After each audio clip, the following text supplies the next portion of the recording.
Sean bienvenidos a su programa, A la Hora del Café. En esta ocasión vamos a tocar el tema El sucesor de Pedro. Es un tema que está centrado en la figura del vicario de Cristo. ¿Quién es el Papa? La Iglesia Católica lo identifica como el sucesor de San Pedro. Pedro como el vicario de Cristo en la tierra. Por ese motivo, para nosotros los cristianos católicos, es muy importante saber el papel que tiene en el mundo el sucesor de Pedro, el vicario de Cristo en la tierra. El día de hoy vamos a tocar este tema preguntándonos quién es, cómo se elige, por qué tiene que estar un tiempo al servicio pastoral de la iglesia, qué responsabilidades tiene, cómo organiza el vicario de Cristo toda la iglesia católica, de qué forma la catolicidad le responde a la fe a Dios a través de su vicario. Y muchas de estas preguntas que tenemos las queremos abordar en este programa. Por eso te invitamos a que te quedes con nosotros y nos vayamos al centro de la catolicidad, en el sucesor de San Pedro. La frase del día de hoy es aquella que está tomada del texto bíblico donde Jesús elige a Pedro como su sucesor. Tú eres Pedro, y sobre esta piedra edificaré mi iglesia. Comenzamos.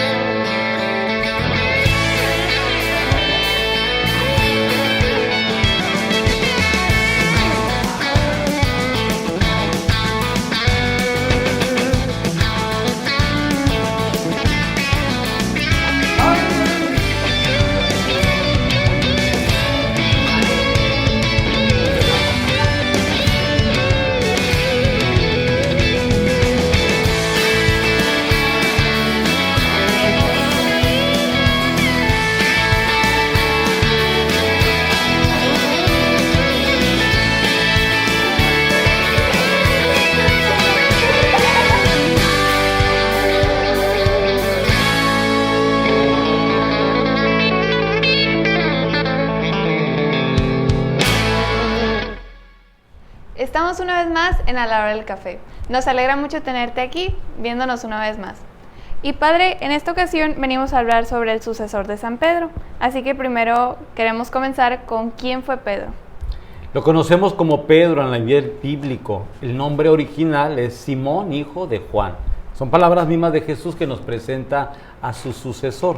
¿Quién era? Pues un pescador de un pueblo muy pequeño, que está el pueblo de Nahum, y un pueblo más chico todavía que está sobre el mar de Galilea, se llama Cafarnaum. Es para poder decir que es la aldea de Nahum. Nahum el pueblo, Cafarnaum el pueblito. Y en ese pueblito de pescadores vivía Simón, hijo de Juan. Lo conocemos en la Biblia porque Jesús hace referencia que le pidió prestada la barca un día que iba a predicar. Nosotros sabemos que si Jesús era carpintero, lo más seguro que conocía a esta gente de Cafarnaum, puesto que él lo más seguro era que construía las barcas de los pescadores. Y se pasaba buen tiempo en Cafarnaum y en todos sus alrededores como Magdala y otros lugares para poder construir barcas o reparar barcas. Y ahí conoce a Simón, el hijo de Juan. Cuando le pide la barca prestada, después Jesús le agradece ese gesto que tiene Simón, hijo de Juan, y entonces la manera de decirle es rema mar adentro. Sabemos por el texto bíblico que en ese momento le dice Simón: Señor, toda la noche he pescado, no he conseguido nada, pero en tu nombre llevaré las redes. Y ahí es cuando se da la pesca milagrosa. Es el momento en el cual sacan tantos peces que tienen que llamar a otras barcas, y ahí se da la primer profesión de fe de Simón, el hijo de Juan. Y qué interesante es escuchar al mismo Pedro, que después va a llamarse Pedro, cuando reconoce que Jesús es el Mesías. Y a partir de ese momento los evangelios van a decir que Jesús le dice: desde hoy serás pescador de hombres. Y dejándolo todo, lo siguieron. Esas son las primeras explicaciones que nos da la Sagrada Escritura para hablar de Simón, el hijo de Juan.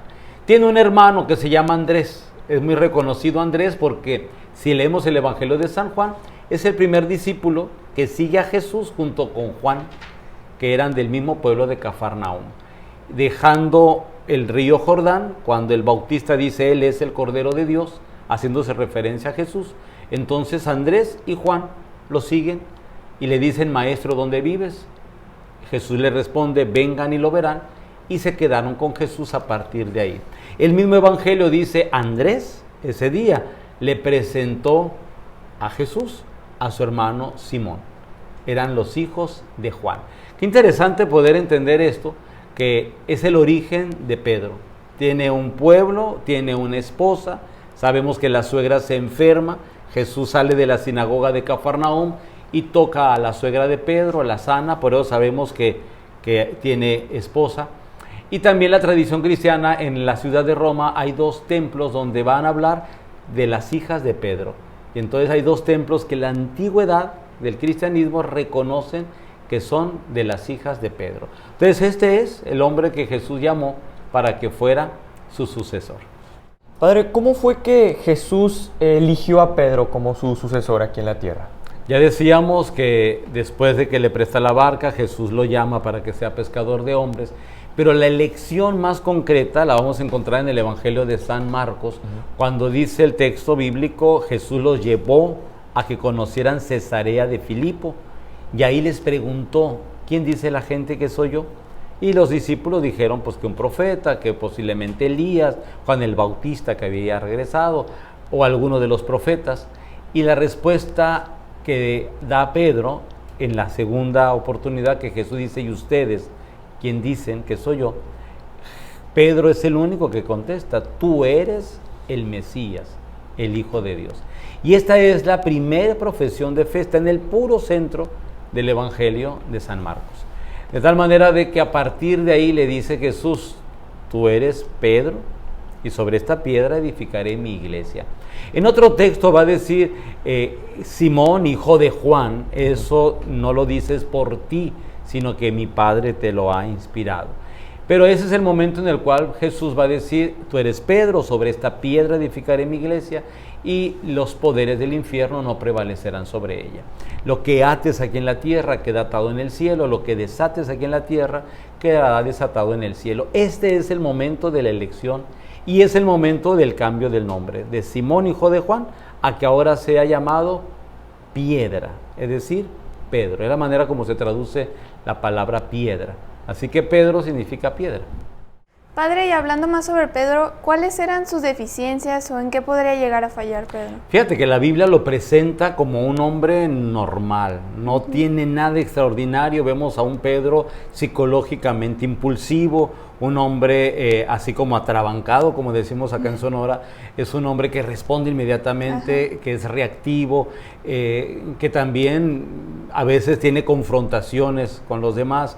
Este es Pedro, y podemos llamar, tiene un carácter propio de una persona hecha a la fuerza y que así va a responder. Por eso cuando hablamos de Pedro vemos que es el primero que pregunta, o es el primero que da la cara, o es el que saca la espada cuando quieren tomar preso a Jesús, es el que dice, Señor, te vamos a defender y nadie te va a tomar, cuando en la última cena y Jesús le dice, espérate, antes de que cante el gallo me habrás negado 3 veces. Es el mismo Pedro que cuando Jesús le quiere lavar los pies, reacciona y dice, no, a mí no me lo vas a lavar, y le dice ya Jesús, es que si no te purificas no entrarás al reino. Y el mismo Pedro dice entonces no solamente los pies, sino todo el cuerpo. Vamos viendo a un Pedro que es como cualquiera de nosotros.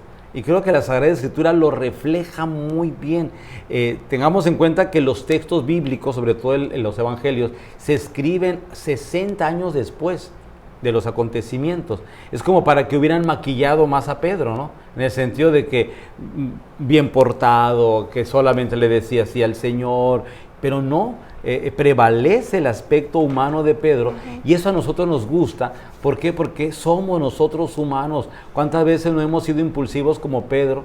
¿Cuántas veces no nos hemos quedado dormidos cuando Jesús le dijo, pónganse a orar en el Getsemaní? Pedro es el primero que se duerme. ¿Cuántas veces somos los primeros que queremos demostrar la fe, como cuando sobre las aguas quiso caminar? Y le dijo Jesús, ven y camina, y Pedro camina y siente un poquito de viento, le da miedo y se está hundiendo y grita, sálvame, maestro.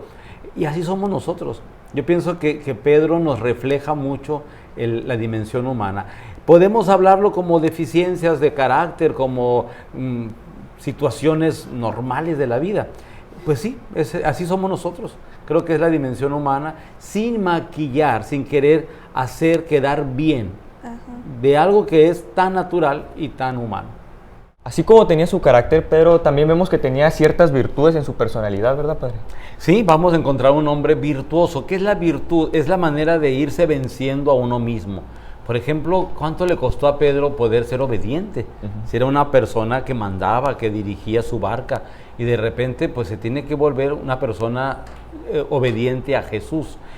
También es una persona que tiene que aprender las enseñanzas del maestro, y le cuesta mucho, como nos puede costar a nosotros, ¿no? Sin embargo, vamos viendo un Pedro que se entrega totalmente, deja familia, deja todo para seguir al maestro. Vamos a encontrar también a un Pedro que tiene que reconocer que traicionó a su maestro. Esa traición que en el Evangelio de San Juan vamos a ver que Jesús le pregunta 3 veces, ¿me amas? ¿Me amas más que estos? Y la respuesta de Pedro es, sí, Señor, tú sabes que te quiero. Como para poder decir, necesito superar mis deficiencias y centrar la vida en el amor, en el perdón, en la misericordia. Y esas son cualidades que podemos encontrar en Pedro. El hombre que se vuelve humilde, sencillo, obediente, que Jesús le dice, mira, cuando eres joven vas donde quieras, pero cuando seas mayor, otro te ceñirá la túnica y te llevará donde no quieras. Y Pedro asimila eso. Entonces va aprendiendo a dar los pasos de la vida según lo que le dice su maestro. Y eso no es tan fácil, nos cuesta a todos, pero creo que es una de las grandes virtudes de Pedro, un hombre sencillo que hasta el último momento entregó su vida a Cristo. Y ya ahora conociendo más como lo bueno y lo malo, por decirlo así, de Pedro, porque es que los apóstoles lo eligen como la cabeza. Sí, tenemos que recordar que la elección primera la hace Jesús. Tú eres Pedro, sobre esta piedra edificaré mi iglesia. Pero lo mismo que hizo Judas, que fue una traición de haber dejado al maestro, lo mismo hizo Pedro. Y los discípulos sabían muy bien que Pedro lo había negado 3 veces, que Pedro no estuvo al pie de la cruz de Jesús. Y esos reclamos estaban en la primitiva comunidad cristiana. Sin embargo, el mensaje de la resurrección, el Evangelio de San Juan, dice, María Magdalena sale corriendo a dar la noticia de la resurrección, llega a la casa donde estaban los discípulos encerrados por miedo a los judíos, y entonces anuncia que la tumba está vacía. Y dice el evangelista, entonces sale el discípulo amado, es decir, él, Juan, y sale junto con él Pedro, y corren. Y entonces para llegar a la tumba, llega primero el discípulo amado. Es obvio que Juan era más joven que Pedro, por eso uno entiende que llegó primero. Pero al llegar, dice, no entró, solo vio y creyó. Y se quedó fuera de la tumba. Y entonces llega Pedro y Juan es el primero que lo reconoce como el sucesor de Pedro. El sucesor, a Pedro como sucesor de Cristo. Y entonces dice el texto bíblico, entonces entró Pedro y vio que estaban los lienzos doblados y vio que estaba todo como lo había dejado el resucitado. Y entonces vio y creyó. Entonces este texto de San Juan nos hace recordar la primacía de Pedro. Entonces la comunidad cristiana no es que lo eligen a él solamente. Recuerdan que Jesús lo nombró. Y segundo, lo que tú preguntabas, la comunidad le da el lugar que le pertenece. No hubo un complot. ¿Por qué? Porque una elección. No hubo elección, la elección era de Jesús, directa. Entonces lo que hace la comunidad es reconocer que Dios eligió a él. Sí. No tenía las mejores cualidades, yo podía pensar, bueno, pudiera haber sido Andrés, que Andrés nunca lo traicionó. Pudo haber sido el sucesor Juan, que Juan fue el discípulo amado. Sin embargo, Jesús eligió a Pedro. Sobre esta piedra edificaré mi iglesia. Y esto es bueno entenderlo, porque cuando vienen las sucesiones de los distintos papas, decimos, pero ¿por qué eligen a este? Y le encontramos todas las deficiencias posibles. Sí, pero es que es una elección que hace Dios a través de su iglesia. Y la iglesia tiene que reconocer la mano de Dios. Durante la iglesia naciente hubo algunas oposiciones de que Pedro fuera el sucesor de Cristo. Principalmente tenemos que recordar que Pentecostés viene el Espíritu Santo sobre los apóstoles, está en el centro de la reunión la Virgen María, y luego dice los Hechos de los Apóstoles y Pedro a la cabeza del grupo. Es interesante esto porque la comunidad cristiana a los 50 días ya tienen a Pedro como centro de la vida cristiana y a María. Aquí hay algo especial porque dice el texto de los Hechos de los Apóstoles: entonces Pedro se puso de pie después de haber recibido el Espíritu Santo y entonces predicó por primera vez la muerte y resurrección de Cristo, lo que nosotros llamamos querigma. Y puesto de pie dijo: ustedes, judíos, dieron muerte a Jesús de Nazaret, el Cristo, es decir, el ungido, el que Dios eligió para la salvación del mundo. Y esa predicación de Pedro fue la primera que se dio a nivel así abierto, fue en el templo de Jerusalén, y ahí dice, se convirtieron 3,000 hombres en ese mismo día, 3,000 personas. Estamos hablando de la oración de Pedro, y luego viene cómo Pedro va al templo todas las tardes junto con los apóstoles, y cómo hay gente que sana por la intercesión de Pedro, y empiezan a descubrir que Pedro es cabeza de esta comunidad que empieza a ser perseguida por Herodes, por el Sanedrín, por Saulo de Tarso, y aquí empiezan los problemas. Y entonces encontramos que Simón de Samaria era un hombre que hacía la oración en el nombre de Jesucristo, pero vendía las bendiciones. Y entonces la iglesia está en contra de eso, que hasta el día de hoy se llama simonía. La simonía es cuando se te quiere vender una bendición. Las bendiciones no tienen precio, la bendición es la expresión del amor de Dios más grande que puede tener la persona. Y la primera comunidad cristiana va descubriendo cuál es el papel del sucesor de Cristo. Y entonces algunos fundaban sus comunidades en Saulo o Pablo de Tarso, o otros en Apolo, otros en otros líderes como Simón de Samaria.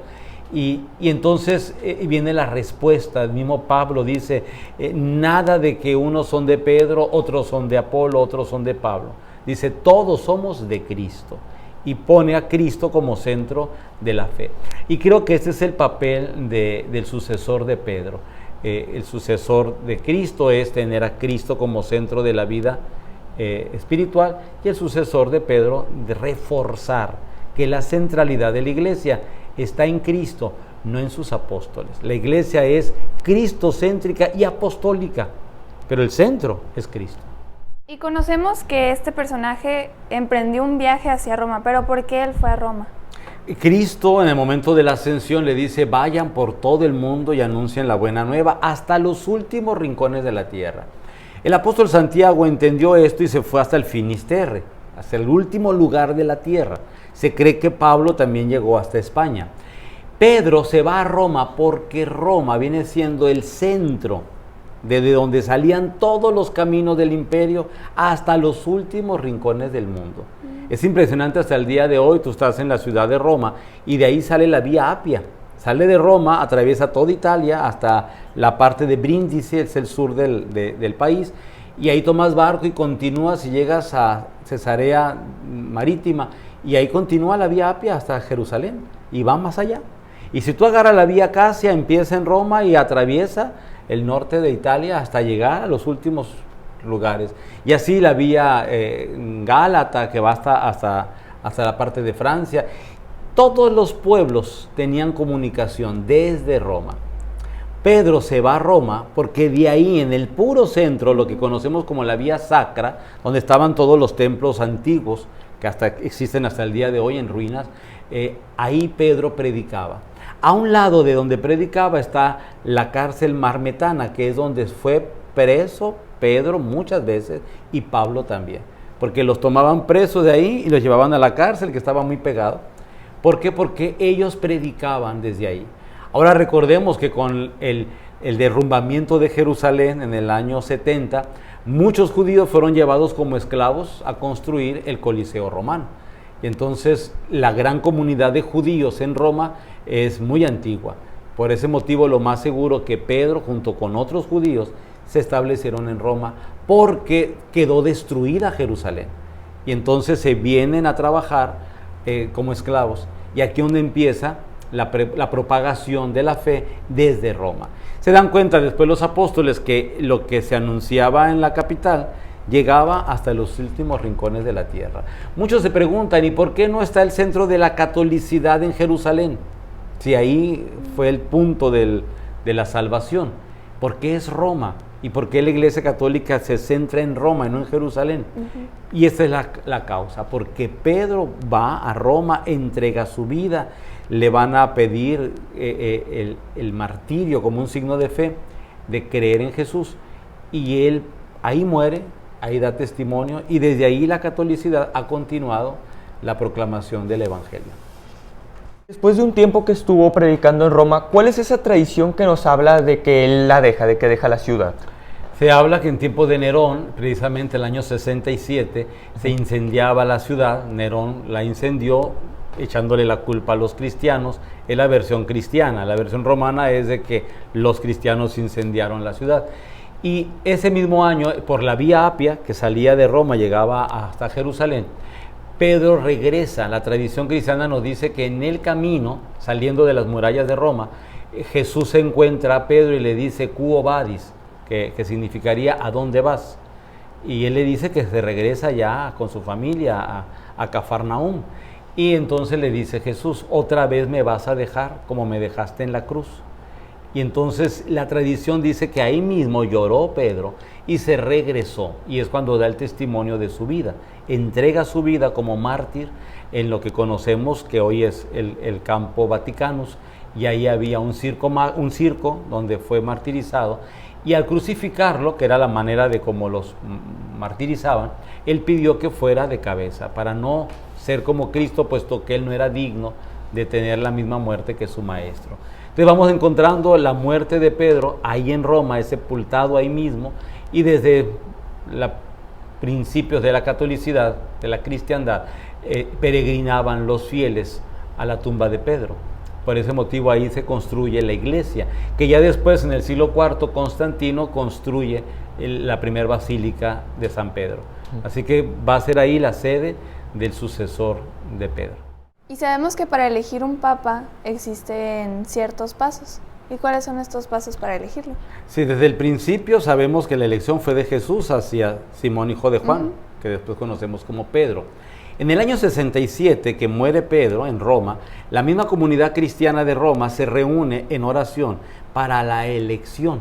Entonces se elige a quien en el nombre de Dios se cree que es el elegido. ¿Cómo se elegía? Se elegía con los presbíteros, con los que eran los ancianos de la comunidad, y en este caso se elige a Lino, a Cleto, a Clemente. Son los primeros 3 papas que vienen en sucesión de Pedro y que se van quedando en la ciudad de Roma, puesto que eran gente de ahí, ya no eran judíos, ya no eran que venían de Jerusalén. Entonces se va haciendo una comunidad muy grande en Roma, aún a pesar de la persecución. Y con el paso del tiempo, entonces la misma iglesia va poniendo normas para que sea la elección. ¿Cómo va a ser la elección? Ya una iglesia estructurada, es decir, con obispos, con presbíteros, con diáconos, ya se elegían entonces a los obispos de mayor tradición, de mayor antigüedad, que daban testimonio de la fe.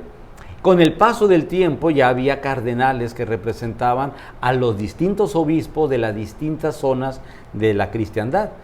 Los obispos de Oriente, los de Occidente, cuando ya se descubre América, vamos a encontrar los del continente americano, los de Oceanía, etc.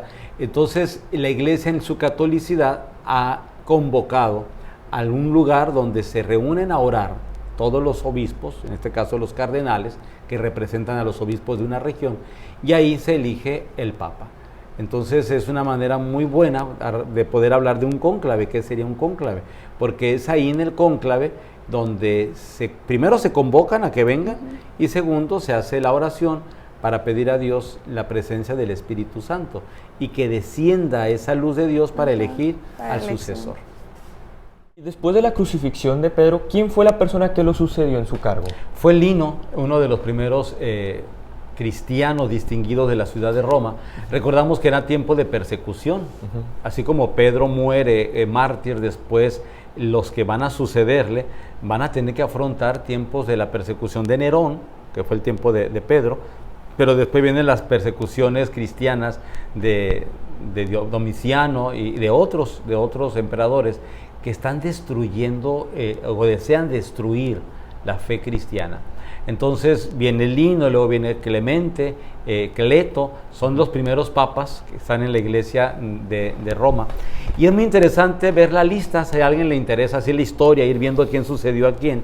En la iglesia de San Pedro Extramuros, en la ciudad de Roma, que es la iglesia donde se reconoce que fue martirizado San Pablo, en esa iglesia de San Pablo Extramuros, alrededor de todo el templo, que es muy grande, están los rostros de cada uno de los sucesores de San Pedro.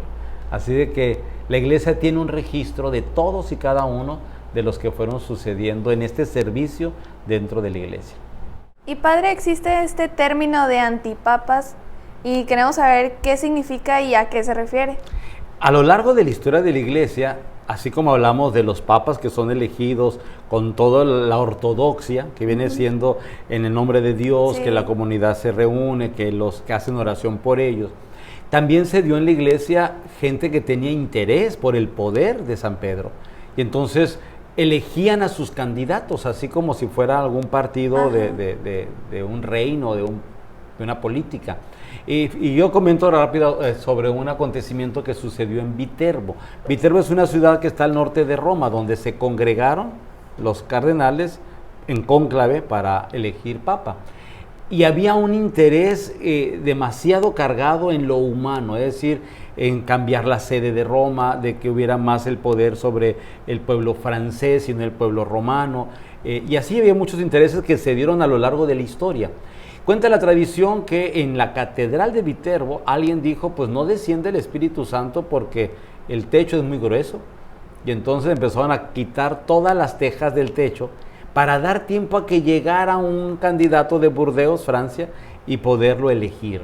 Y eso es interesante porque hasta el día de hoy esa catedral bellísima está sin techo como recuerdo de esa elección. Y aquí donde la iglesia tiene que descubrir que el camino del Papa no es una elección política, que a veces podemos llegar a pensar, bueno, se elige a quien políticamente desea la iglesia que esté.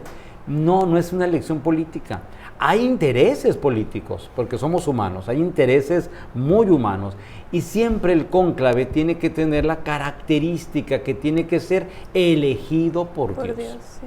A veces el candidato no es el mejor político y la historia nos lo enseña que no, los papas no son, y esa no es su función política solamente, ¿no? Es una función espiritual, pastoral, de guía hacia el pueblo de Dios. Y entonces sí, la iglesia ha vivido esto. Por muchos años la sede papal se cambió a Aviñón, en Francia, y entonces se elegían papas habiendo papa en Roma. O sea, se hacían elecciones, que es lo que llamamos antipapa.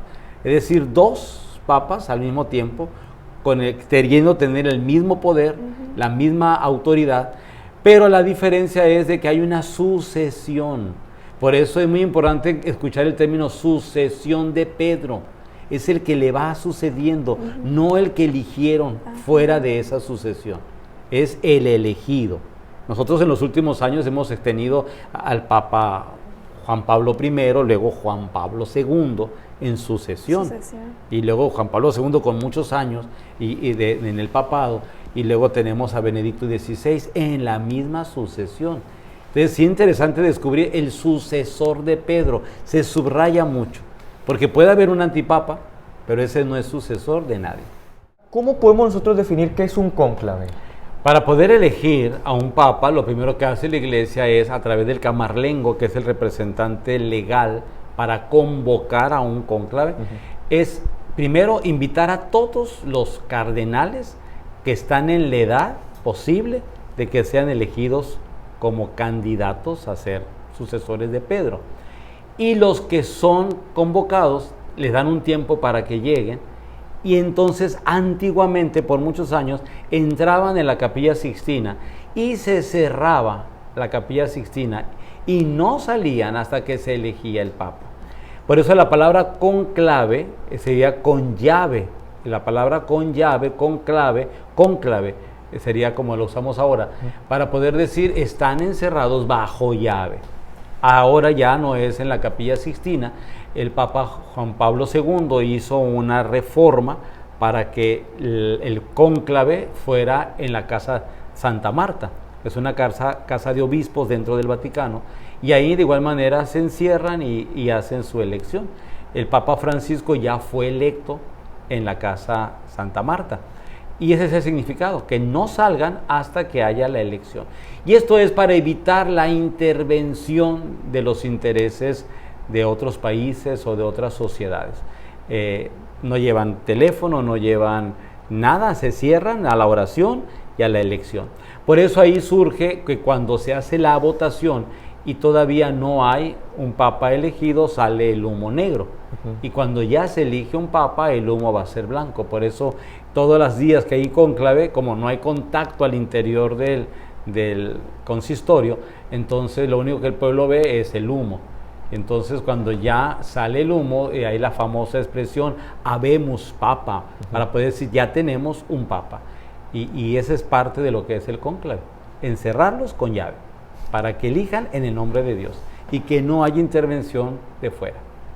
Y ahorita usted, padre, mencionó esta expresión, habemus papa. ¿Qué significa esta expresión? Tenemos papa. Es una expresión que posiblemente a los católicos nos llega mucho, porque cuando es el cónclave, toda la ciudad de Roma, por decirlo de una manera así expresiva, se reúne en la plaza de San Pedro todos los días a orar junto con los obispos que están en el cónclave y a pedir a Dios que elija un papa.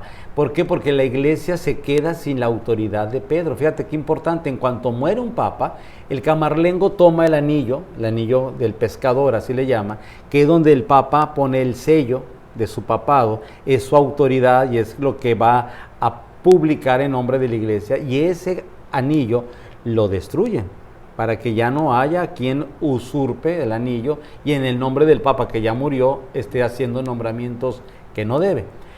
Y entonces se cierra y se clausura todas las habitaciones del papa que murió, para que hasta que se termine el cónclave, entonces pueda haber una autoridad dentro de la iglesia, una autoridad espiritual, pastoral, porque sabemos que hay un jefe de Estado y el jefe de Estado siempre prevalece. Entonces es el jefe de Estado el que lleva el caminar de la iglesia en lo humano, en lo civil, en las relaciones exteriores, en la diplomacia, pero en lo pastoral es el Papa.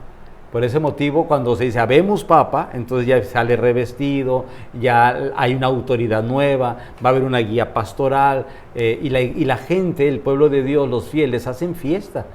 Ha habido lluvias, ha habido momentos difíciles en la plaza de San Pedro, y el pueblo ahí está, hasta escuchar la voz de que tenemos papa.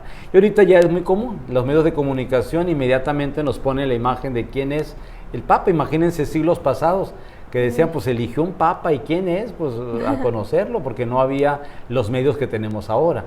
Pero era algo mucho muy de la gente de Roma. Ahora ya es algo de todo el mundo. El habemos papa ya se hace como una frase de muchos para poder decir, ya la iglesia tiene un nuevo papa. ¿Cuál es la razón por la que un papa tiene que cambiar su nombre?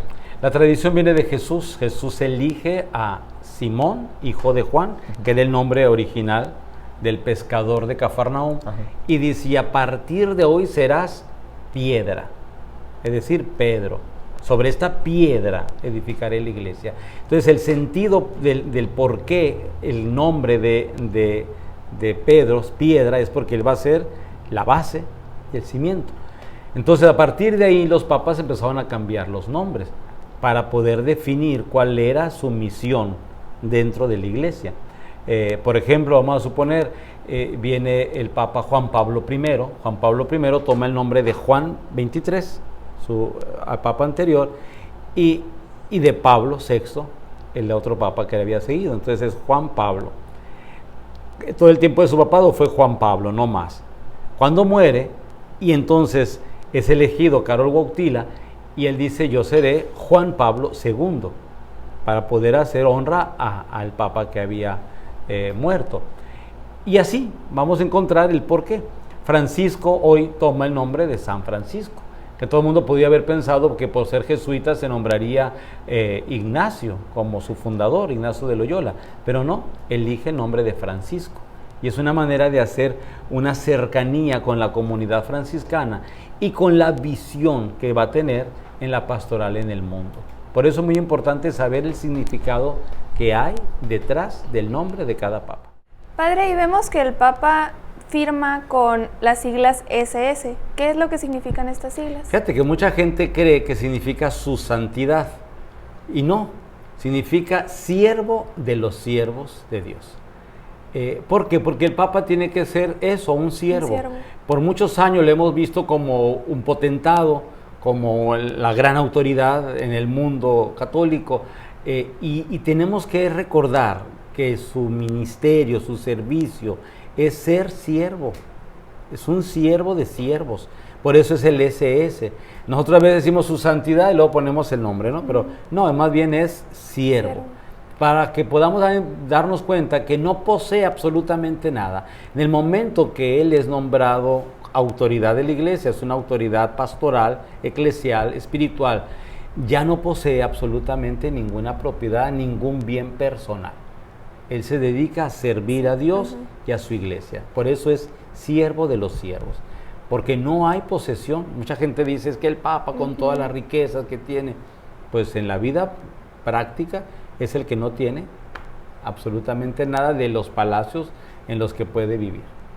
Se comentaba un poco sobre las riquezas de la iglesia. Entonces, ¿qué podemos saber de esto, padre? La iglesia tiene muchas riquezas. Primer gran riqueza son los sacramentos, es la vida espiritual, la gran herencia que hemos recibido de dones, de virtudes, de apostolado, de misiones. Creo que esa riqueza la tenemos que tener bien clara y bien definida. La calidad de vida de su gente, la espiritualidad, la santidad de tantos, la beatificación de tantos. Ha hecho tanto bien la iglesia y lo sigue haciendo, no como un organismo así social, altruista, no, sino como pueblo de Dios, presencia de Dios en el mundo. Por desgracia, el mundo solamente se fija en las riquezas materiales, que también las tiene. ¿Por qué las tiene? Porque son parte de la misma herencia que un pueblo hace.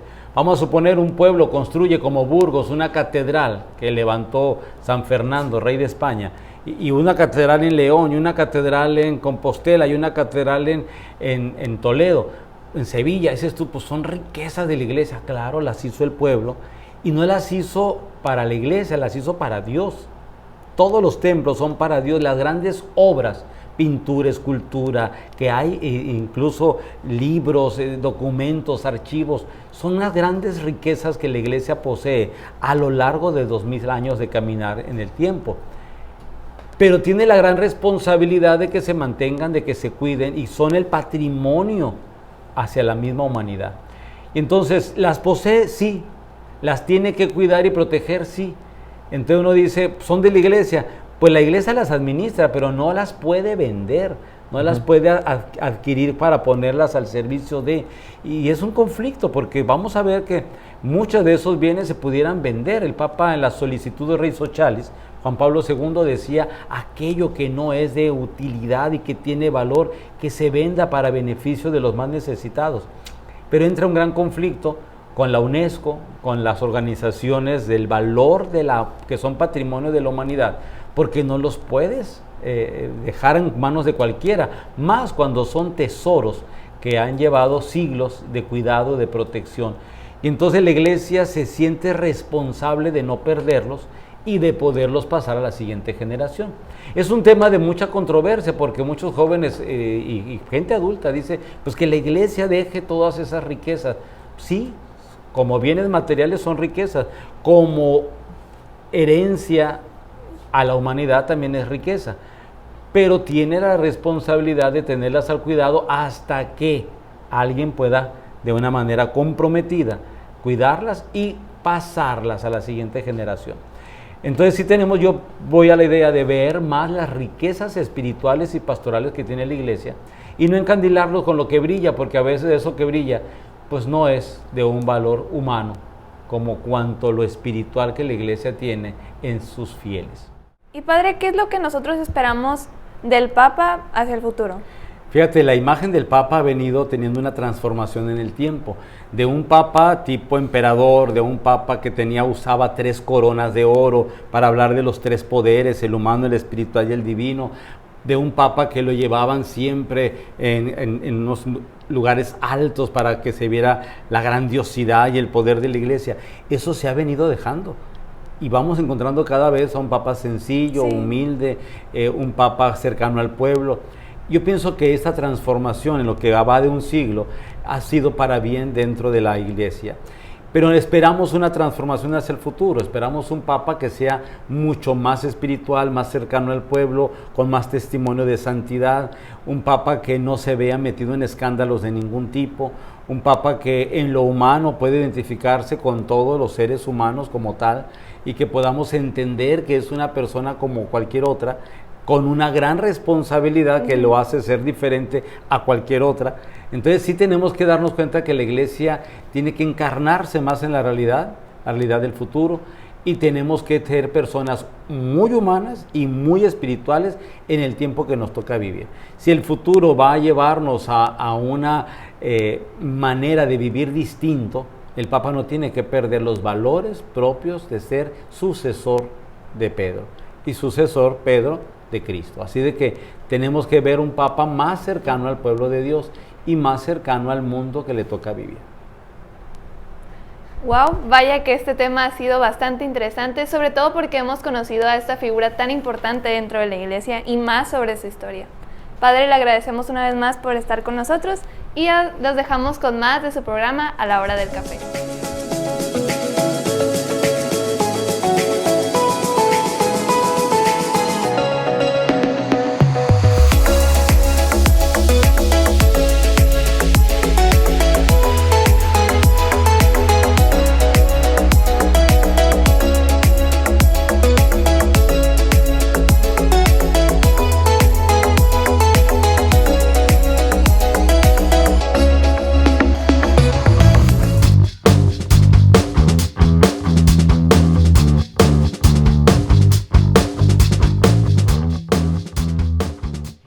Bienvenidos una vez más a Pasando el Dato. El día de hoy hablaremos sobre 3 razones para rezar el rosario a diario que nos comparte Sor Lucía de Fátima.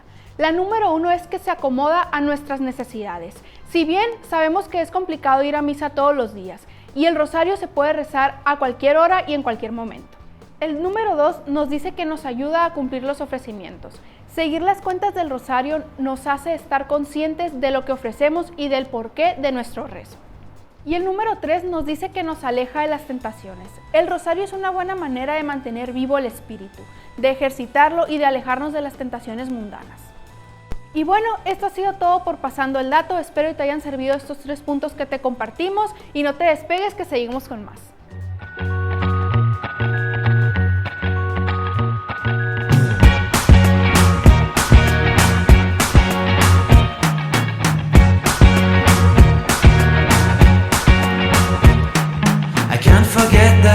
We met, your eyes so blue, me piercing through. I can't forget the day we met, your smile so bright, it made me swoon.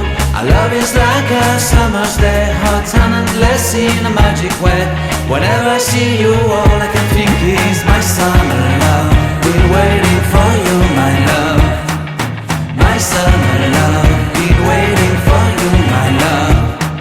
I can't forget the day we met. You looked so fly in your red Corvette. Your hair, your look, your everything. When I see it all, I knew that you were mine. I'm in love with your hair, your lips, your silhouette in the moonlight shine. With my love you won't ever be alone. My summer love, been waiting for you, my love. Completely a fool, been waiting for you.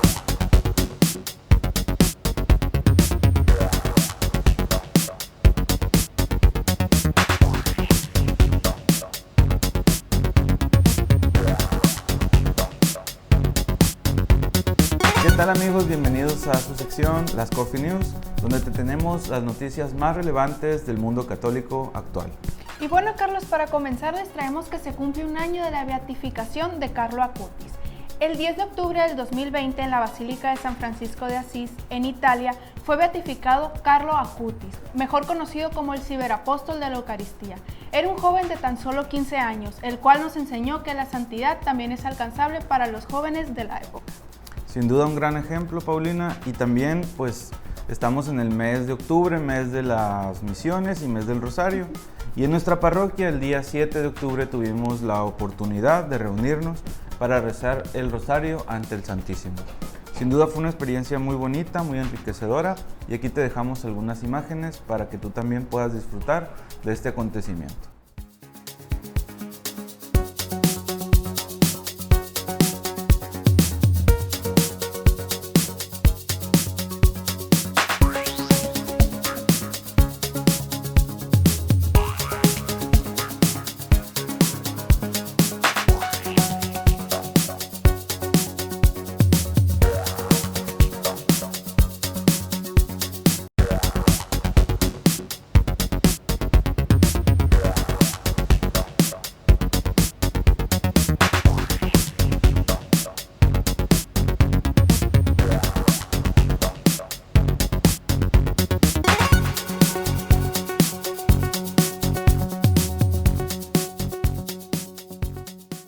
Esperamos que puedas acompañarnos en algún otro evento parroquial y así formar comunidad.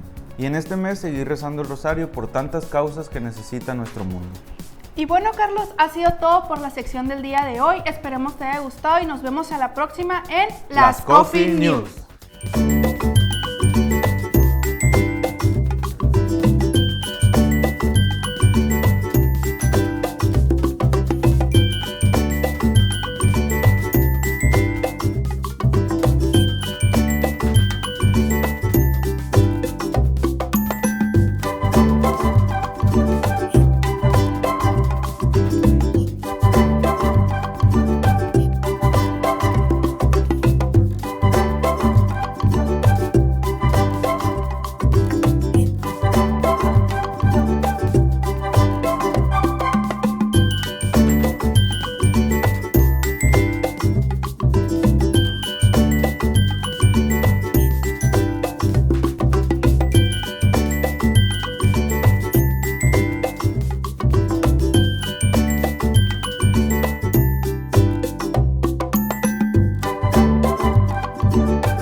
Bienvenidos nuevamente a su sección Descifrando la Palabra.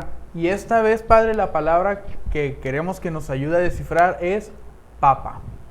Fíjate que por el tema que estamos tocando, siempre hemos citado la palabra Papa al sucesor de Pedro.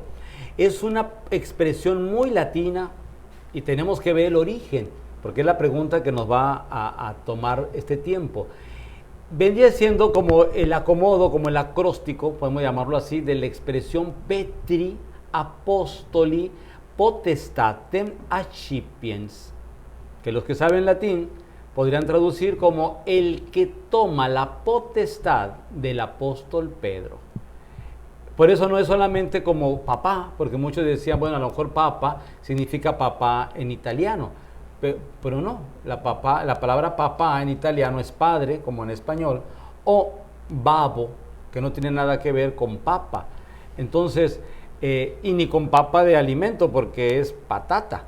Entonces sería bien entender, es Petri Apostoli Potestatem Accipiens, el que toma la potestad del apóstol Pedro.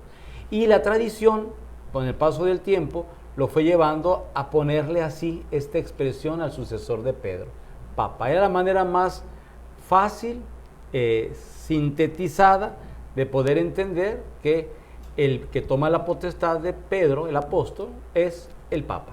Petri Apostoli Potestatem Accipiens. Muchas gracias, Padre, por la explicación de esta palabra que quizá muchos de nosotros no conocíamos. Seguimos con más.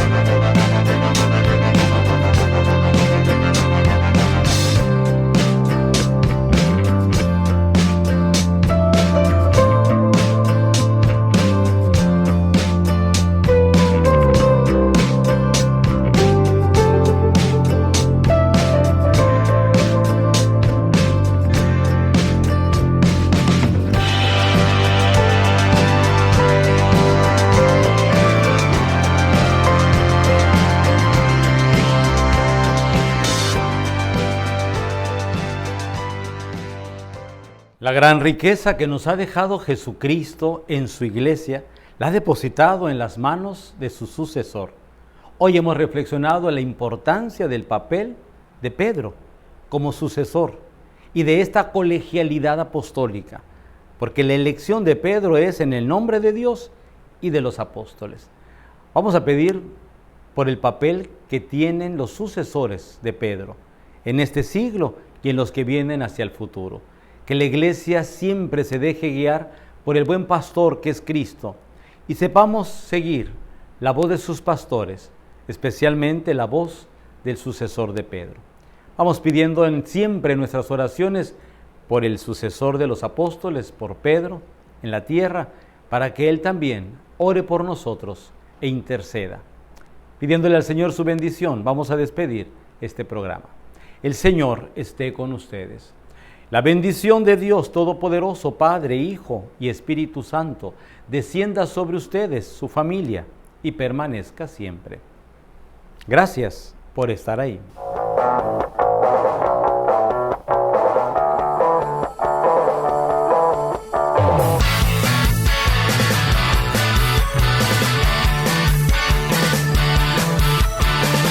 No puedo caminar si tú no estás conmigo hoy aquí. Te necesito amar y oír tu voz que calma el corazón. Mi Dios, tu vida dice a mí, y hoy yo sé que me amas sin parar. En soledad, tormento soy, tu amor siempre va buscándome. El camino de la verdad, nunca te apartes, mi Jesús.